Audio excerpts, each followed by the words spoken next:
What's up, everybody? The ACOLYTE returned tonight with a 40-minute flashback for episode 7 of an 8-episode series. There will, of course, be spoilers here in my breakdown, so you've been warned. Now let's get through this episode.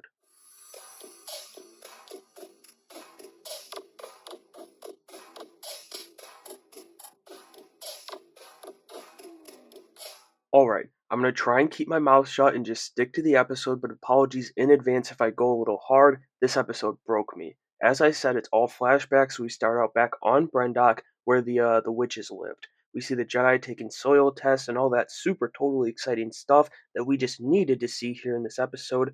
In all in all seriousness, it was a pretty rough opening scene for the episode that continued for about 29 minutes here, as the episode really should have started closer to where the Jedi meet the witches, and, we just didn't need all this again. But once we get there, we see the scene where Anasiah invades Torben's mind, and it actually happens before his eyes go black, which is cool, but, again, why do we need to see it a second time to see the cool part? I don't know, maybe I'm overreacting to it. It was still decently cool. I will give it that, especially compared to the rest of the episode. And this stuff also continued to do a good job showing the Jedi's flaws and how they take younglings and all that jazz. But we already know that from the Clone Wars. Let's show us something new. Anyway, it's revealed that May and Osha were made to lead this coven. That they're like the future of the coven, and I don't really know how to put this any other way, and it's a serious thing, but the vibes I got from this scene was like a mass suicide type of thing. And again, I know that's a touchy subject, but I just got real weird vibes from the dialogue of that scene.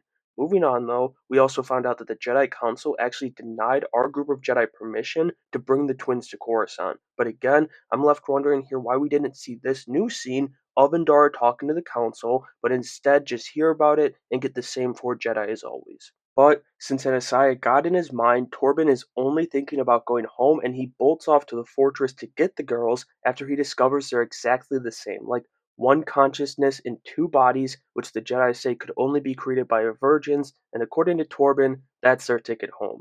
That kicks off the events of us seeing what really happened the night this coven fell, and it turns out it really was May who started this fire under the guidance of Mother Coral. Yeah, she tried to put it out, but it doesn't change the fact, at least for me, that she started it and she's the reason the Jedi seemed like they were invading because she cut the controls to the elevator, forcing them over the walls.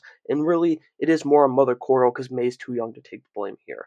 But once Sol and Torben are inside, they're met by the Coven. Torben, with Anasiah still lurking around his mind, freaks out and causes even more tension between the two sides. Anasiah jumps into action too, turning to mist or smoke like I guess all these witches can do. But before he can see what she's gonna do, Soul he puts his saber through her chest when she was just trying to release Osha from the coven.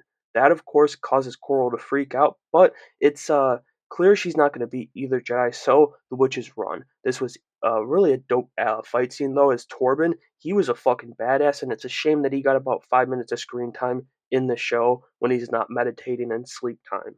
But the witches they didn't actually leave. They regrouped inside. Except I didn't see Mother Coral in there, so she might still be outside. She might have just ran, and they took over Kelnaka's mind, setting up an epic fight between Kelnaka and his fellow Jedi, Sol and Torben. They obviously get destroyed by the Wookiee, with Torben getting his scar, which at least we got to see after I complained about it in episode 3, but it was really cool. The one thing this show hasn't missed on is its fights. Anyway, Indara comes in and instead of fighting Kalnaka, she takes him to the ground somehow. I'm assuming she used the Force to help her take the giant ass Wookiee to the ground, but the point is she goes directly for his mind. She's able to get them free, and the way the episode shows it, it seems like she kind of killed the rest of the witches through Kalnaka. I don't know if I read that scene wrong or not, but it was the conclusion of this episode's good scenes. I know that much. From there, we get the real version of Soul saving Osha, and it's revealed he chose Osha and let May fall to what he thought would be her death, seemingly for, I guess you could say, three reasons. One, he felt his connection to Osha, so he chose her over his sister. Two, May saw Soul kill their mom. And three, May was already a witch. But the episode closes on the Jedi starship as Indara lectures everyone until she really sees how shaken up they are over the whole situation, knowing the witch was in Torben's mind and that Soul's heart was in the right place. So she crafts a lie that May started a fire and killed everyone, even though the Jedi do hold most of the responsibility, or at least some of it, as they tell that lie to Osha and will tell that lie to the Jedi Council. Alright. I mean, if you couldn't tell by now, I really didn't like that episode. Like, I, I hated it. I'm sorry. Yes, the action continued to be amazing, and some of the witch's powers seem cool, but they're not fleshed out, and I doubt they will get fleshed out enough for me to care very much about it. Also, it's not great when it takes your second to last episode 30 minutes to get good, and it can't even ride that through the end when it's 44 minutes and really it's like 39. But it it's just not great. It's not a great feeling I get going into the finale now, especially considering this doesn't really answer a decent amount of questions in the present, and we have 40 minutes left.